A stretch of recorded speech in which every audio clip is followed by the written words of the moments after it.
Hello, good morning. Uh, Good morning.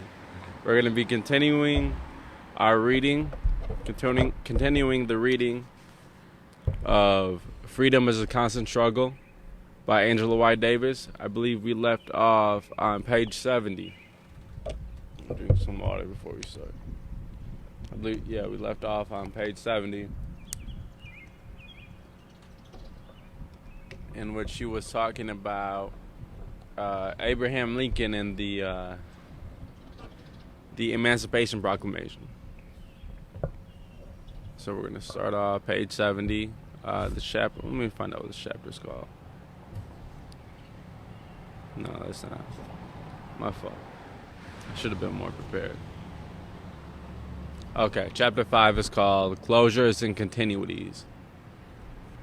Okay, page 70. I think it's too loud. Okay, let's see. Okay, which film was she talking about? We'll go back a page. We'll go back to this quote. This is a quote from The Fiery Trial, Abraham Lincoln and American Slavery. The Emancipation Proclamation is perhaps the most misunderstood of the documents that have shaped American history. Contrary to legend, Lincoln did not free the nearly 4 million slaves with the stroke of his pen. It had no bearing on slaves in the 4 border states, since they were not in the rebellion. The proclamation also exempted certain parts of the Confederacy occupied by the Union. All told, it left perhaps 750,000 slaves in bondage. That's the end of the quote, end quote. And of course, popular narratives about the end of slavery produced by the pronouncing of this emancipation document by Abraham Lincoln erase the agency of black people themselves. But there is something for which Lincoln should be applauded, I believe. And it is that he was shrewd enough to know that the only hope of winning the Civil War resided in creating the opportunity for black people to fight for their own freedom. And that was the significance of the Emancipation Proclamation. And as a matter of fact, has that film shown here? Okay, my fault. This film she's talking about is Lincoln. Was that a biopic? You call that a biopic? The Lincoln movie that came out around this time. Okay. Do you remember one of the first scenes, which consists of a conversation with 2 black soldiers? I think that perhaps is the most important scene in the film. So people who arrived late miss the most important moment in the film. In this connection, I like to invoke Chapter 4 of Black Reconstruction, which defined the consequence of the Emancipation Proclamation as a general strike. He uses the vocabulary of the labor movement, and as a matter of fact, Chapter 4, the general strike, is described in the following manner: how the Civil War meant emancipation, and how the black worker won the war by a general strike which transferred his labor from the Confederate planter to the Northern invader, in whose army lines workers began to be organized as a new labor force. And so he argues that it was a withdrawal and bestowal of labor by slaves that won the war, and what he calls this army of striking labor eventually provided the 200,000 soldiers whose evident whose evident ability to fight decided the war. And these soldiers included women like Harriet Tubman, who was a soldier and a spy, and had to fight for many years in order to be granted later on a soldier's pension. In the aftermath of the war, we find one of the most hidden eras of the U.S. history, and that is a period of radical reconstruction. It certainly remains the most radical era in the entire history of the United States of America. And this is an era that is rarely acknowledged in historical texts. We have black elected officials, the development of public education. As a matter of fact, former slaves fought for the right to public education. That is to say, education that did not cost money as your education here costs. I'll say, parenthetically, the fight was non-commodified education.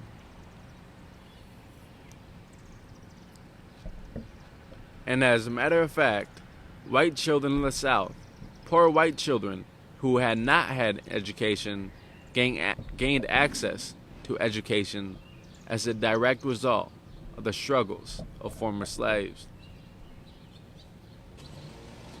There were progressive laws passed challenging male supremacy. This is an era that is rarely acknowledged. During that era, of course, we had the creation of what we now call historically black colleges and universities. And there was economic development. This period did not last for very long. From the aftermath of the abolition of slavery, we might take 1865 as that date until 1877, when radical Reconstruction was overturned.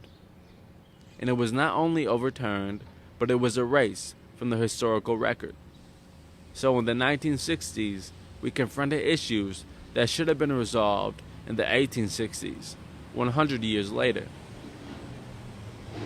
As a matter of fact, the Ku Klux Klan and the racial segregation that was so dramatically challenged during the mid-20th century freedom movement was produced not during slavery, but rather in an attempt to manage free black people who would have otherwise been far more successful in pushing forward. Wait for this bus.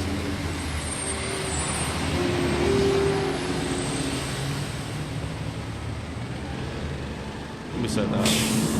Damn. So many of them. Showers are so loud. I'm going to start this paragraph over. As a matter of fact, the Ku Klux Klan and the racial segregation that was so dramatically challenged during the mid-20th century freedom movement was not produced during slavery, but rather in an attempt to manage free black people who would have otherwise been far more successful in pushing forward democracy for all. And so, we see this dialectical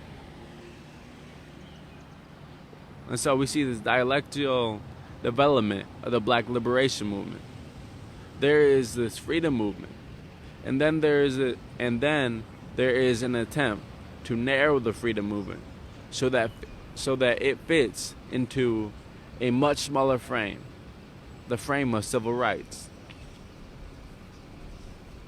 Not that civil rights is not immensely important, but freedom is more expansive than civil rights. And so that movement grew and developed. It was inspired by, and in turn inspired liberation struggles in Africa, Asia, Latin America, and Australia.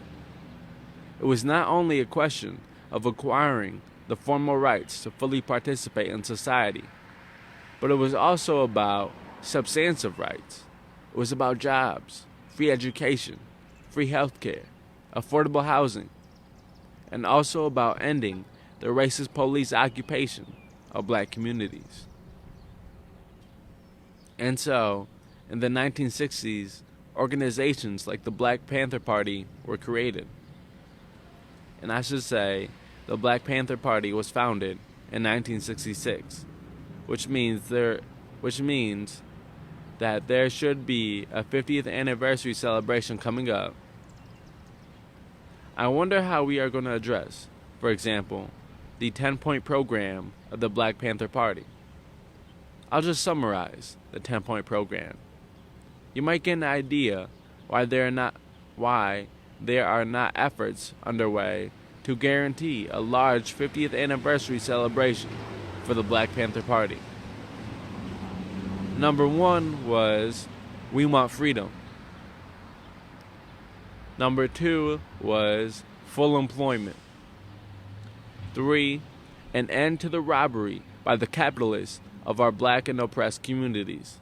It was anti-capitalist. Number 4, we want decent housing, fit for the shelter of human beings. Number 5, we want decent education for our people that expose the true nature of this decadent American society.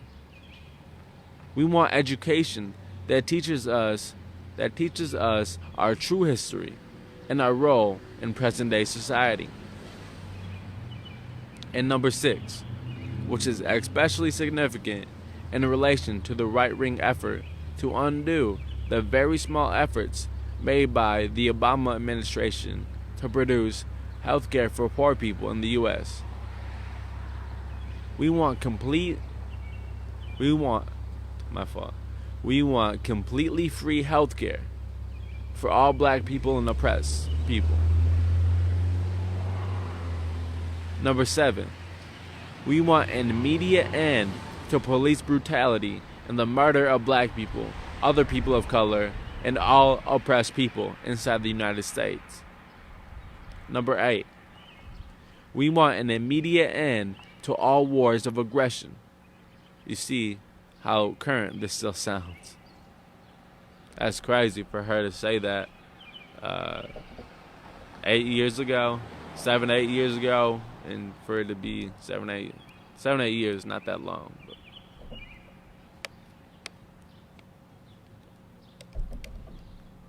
a lot of the topics she covered, a lot of the things she talked about in this book is very, very relevant. Number 9, we want freedom for all black people. Number 9, we want freedom for all black and oppressed people now held in U.S. federal, state, county, city, and military prisons and jail. We want trials by a jury of peers for all persons charged with so-called crimes under the laws of this country. And finally, number 10, we want land, bread, housing, education, clothing, justice, peace, and people's community control of modern technology. That's the end of the 10-point program. What is so interesting about this manifesto is that it recapitulates 19th century abolitionist agendas. And of course, the most advanced abolitionists in the 19th century recognized that slavery could not be ended by simply negatively abolishing slavery, but rather that institutions had to be produced that would incorporate former slaves into a new and developing democracy. The Black Panther Party was founded in 1966. The program recapitulates abolitionist agendas from the 19th century, and it continues to resonate with respect to abolitionist agendas in the 21st century. A member of the Black Panther Party, Herman Wallace, who some of you may be familiar with, he was known as, in circles that continue to engage and campaign to free political prisoners,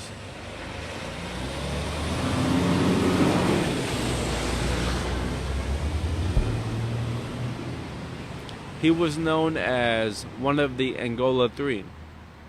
He was released on the 1st of this month, having spent 41 years in solitary confinement. And he died on October 4th, 3 days after being released. If you're interested in Herman Waller's, you might look at the work in which he collaborated, an art piece called The House That Herman Built. He was asked by an artist to imagine what kind of house he wanted to live in. And this is in the context of having inhabited a 6 by 9 foot cell, for almost half a century.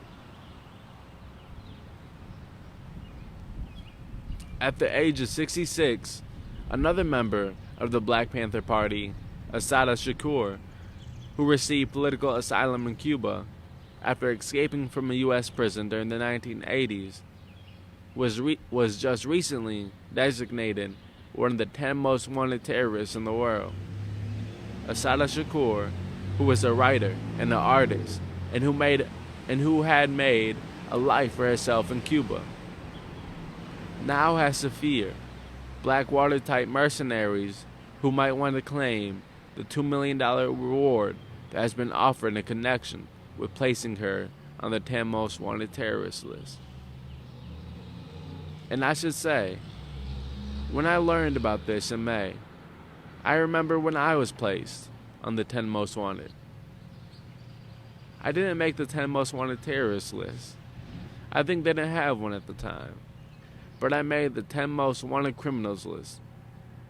And I was represented as armed and dangerous. And one of the things I remember thinking to myself was, what is this all about? What could I possibly do? And then I realized it wasn't about me at all. It wasn't about the individual at all. It was about sending a message to large numbers of people whom they thought they could discourage from involvement in the freedom struggles at the time.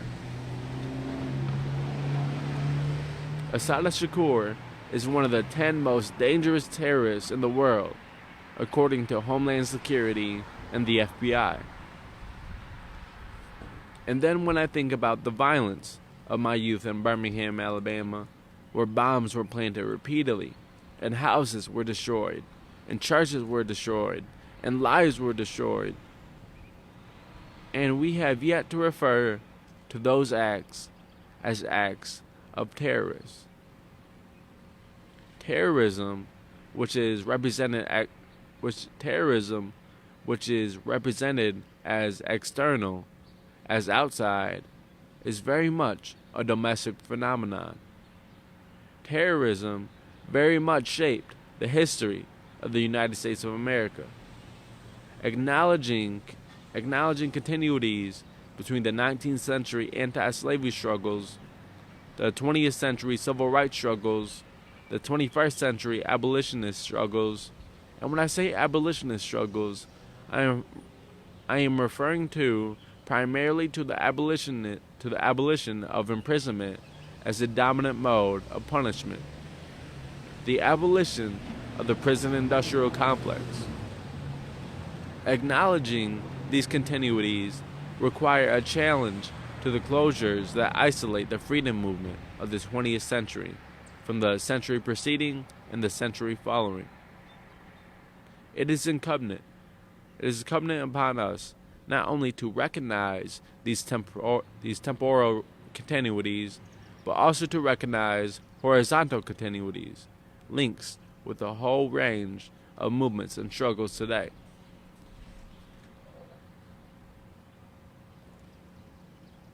Okay, let me get some water.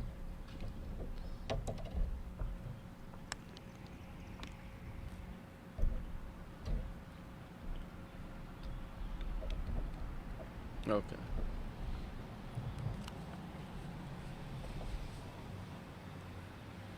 My phone. Okay. Okay, here we are. And I want very specifically to mention the ongoing sovereignty struggles in Palestine. In Palestine, where not too long ago, Palestinian freedom riders set to Oh, get out of here. Get out of here. Oh, fuck. Okay.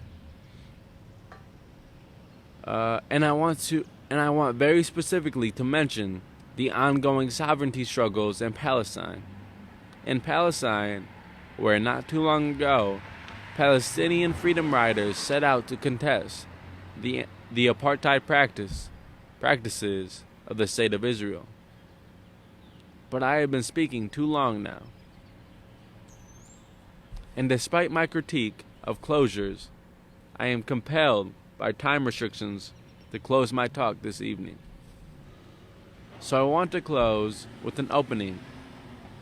All around the world, people are saying that we want to struggle together as global communities to create a world free of xenophobia and racism. A world from which poverty has been expunged and the availability of food is not subject to the demands of capitalist profit. I would say a world where a corporation like, Monsanto, would be deemed criminal, where homophobia and transphobia can truly be called historical relics, along with the punishment of incarceration and institutions of confinement for disabled people, and where everyone learns how to respect the environment and all of the creatures, human and non-human alike, with whom we cohabitate our worlds. Okay. So then that concludes chapter 5. And I believe this next chapter, chapter 6, is a writing short chapter, real short chapter. It's a writing that was originally published in The Guardian on November 1st. Get the fuck out of here. My fault. Originally published in The Guardian November 1st, 2014. And chapter 6 is called From Michael Brown to Assata Shakur. The Racist State of America Persists. Although racist state violence has been a consistent theme in the history of people of African descent in North America, it has become especially noteworthy during the administration of the first African American president, whose very election was widely interpreted as heralding the advent of a new post-racial era. The sheer persistence of police killings of black youth contradicts the assumptions that these are isolated aberrations. Trayvon Martin in Florida, Michael Brown in Ferguson, Missouri, are only the most widely known of the countless numbers of black people killed by police or vigilantes during the Obama administration. And they in turn represent an unbroken stream of racist violence, both official and extra-legal, from slave patrols and the Ku Klux Klan to contemporary profiling practices and present-day vigilantes.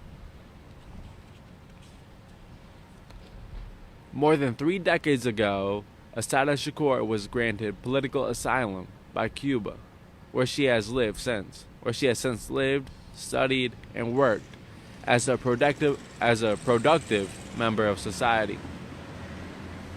Assata was falsely charged on numerous occasions in the United States during the early 1970s and vilified by the media. It represented her in sexist terms as the mother hen of the Black Liberation Army, which in turn was portrayed as a group with violent proclivities. Placed on the FBI's 10 most wanted list, she was charged with armed robbery, bank robbery, kidnap, murder, and attempted murder of a policeman. Although she faced 10 separate legal proceedings and had already been pronounced guilty by the media, all except one of these trials, the case resulting from her capture, concluded an acquittal, hung jury, or dismissal. Under highly questionable circumstances, she was finally convicted of being an accomplice to the murder of a New Jersey state trooper. 4 decades after the original campaign against her, the FBI decided to demonize her once more. Last year, on the 40th anniversary of the New Jersey Turnpike shootout, during which state trooper Werner Forster was killed, Asada was ceremoniously added to the FBI's 10 most wanted terrorist list.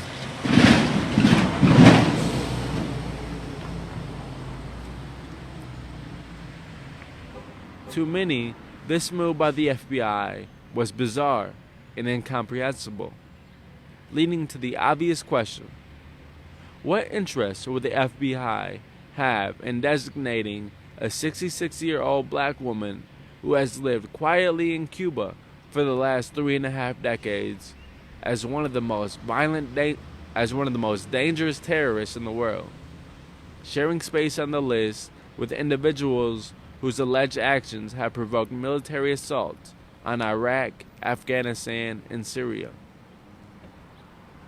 A partial, perhaps even determining answer to this question may be discovered in the broadening of the reach of the definition of terror. Following the apartheid, South Africa's government designation of Nelson Mandela and the African National Congress, my mistake, as terrorists, the term was abundantly applied to U.S. black liberation activists during the late 1960s and early 70s. President Nixon's law and order rhetoric entailed the labeling of groups such as the Black Panther Party as terrorists, and I myself was similarly identified. But it was not until George W. Bush proclaimed a global war on terror in the aftermath of September 11, 2001,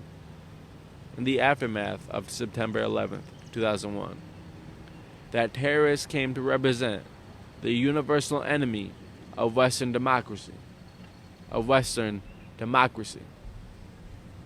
To retroactively implicate Assata Shakur in a punitive contemporary terrorist conspiracy is also to bring those who have inherited her legacy and who identify with continued struggles against racism and capitalism under the canopy of terrorist violence.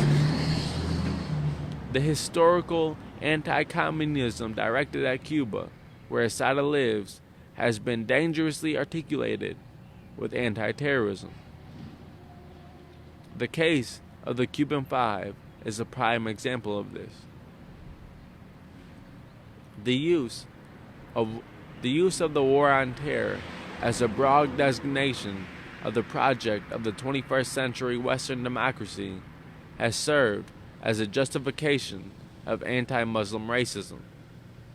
It has further legitimized the Israeli occupation of Palestine. It has redefined the repression of immigrants and has indirectly led to the militarization of local police departments throughout the country. Police departments, including on college and university campuses, have acquired military surplus from the wars in Iraq and Afghanistan through the Department of Defense Excess Property Program. Thus, in response to the recent police killing of Michael Brown, demonstrators challenging racist police violence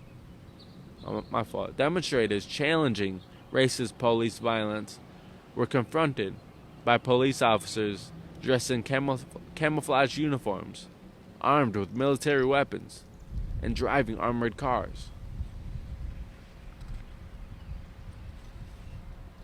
The global response to the police killing of a black teenager in a small Midwestern town suggests that a growing consciousness regarding the persistence of U.S. racism at a time when it is supposed to be on the decline.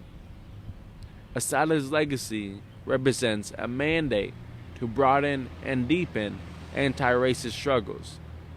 In her autobiography, published this year, evoking the black radical tradition of struggle, she asks us to carry it on, pass it down to the children, pass it down, carry it on to freedom. And that concludes chapter 6. Okay, so next we would have chapter 7.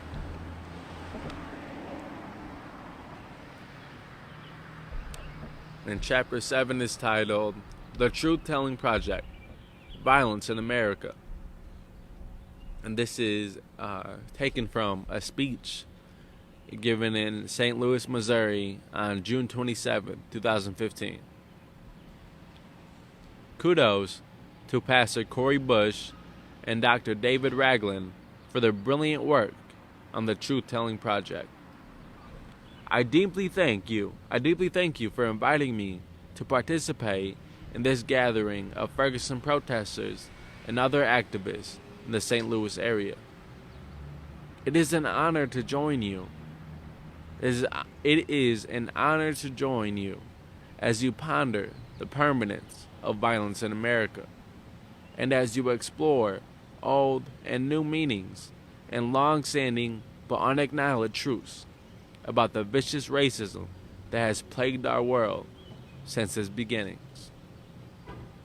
We know that the historical process of colonization was a violent conquest of human beings and the land they stewarded.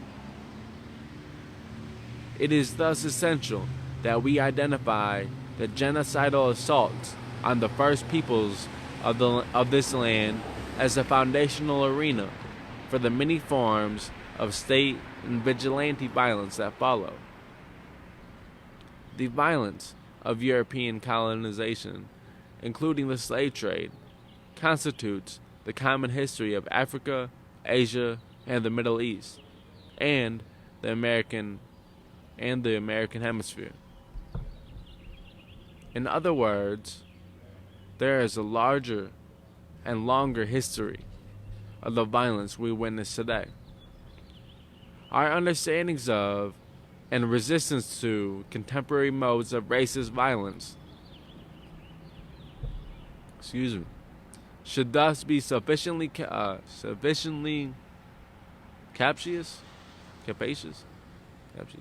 to acknowledge the embeddedness of historical violence, of settler colonial violence against Native Americans, and of the violence of slavery inflicted on Africans. Our work today is evidence of the unfinished status of planetary struggles for equality, justice, and freedom. I thank all of the presenters for their truth-telling presentations, including my sister, Fanea Davis, who has been working with this project since her first trip to Ferguson.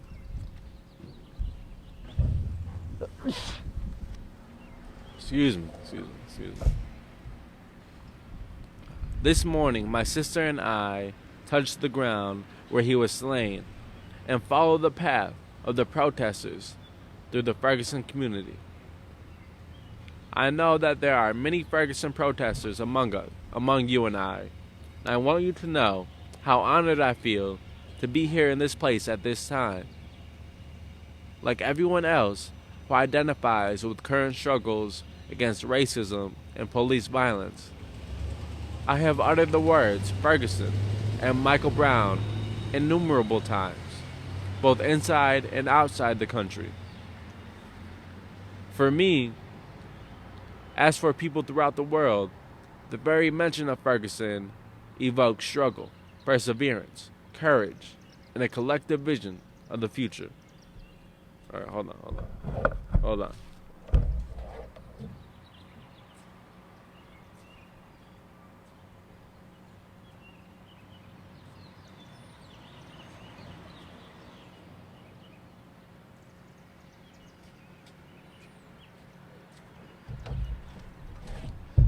My fault. Okay. Shit.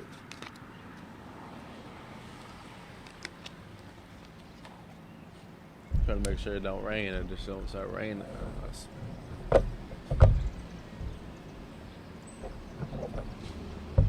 Look like it might. Okay. Let's see. Okay, I'm gonna finish up the chapter. Then we're gonna. I think I might wrap it up. I'm gonna finish up this chapter. Okay. Okay. My fault. Let me share a story about the global. Let me share a story of your perseverance. Last September, I traveled to Savannah. I traveled to Savona, Italy, a town of about 60,000 people in northwestern Italy, near Genoa, where I was invited to speak on the Cuban Five. The people there were eagerly following the Ferguson protests. The group to which I spoke had been working for many years to free the Cuban Five. My fault. The group to which I had spoke had been working for many years to free the 5 Cubans who were arrested by the U.S. government in 1998 for attempting to prevent terrorist assaults on Cuba. As you may know, the last 3 were released this past December in a prisoner exchange. As we gather here this evening, the city of Johannesburg is celebrating the Cuban Five as heroes who represent the collective determination generated by people throughout the world in the uninterrupted 16-year-long struggle for their freedom. The point I want to make is that when I arrived, the people were enthusiastically waiting to hear about Michael Brown and Ferguson.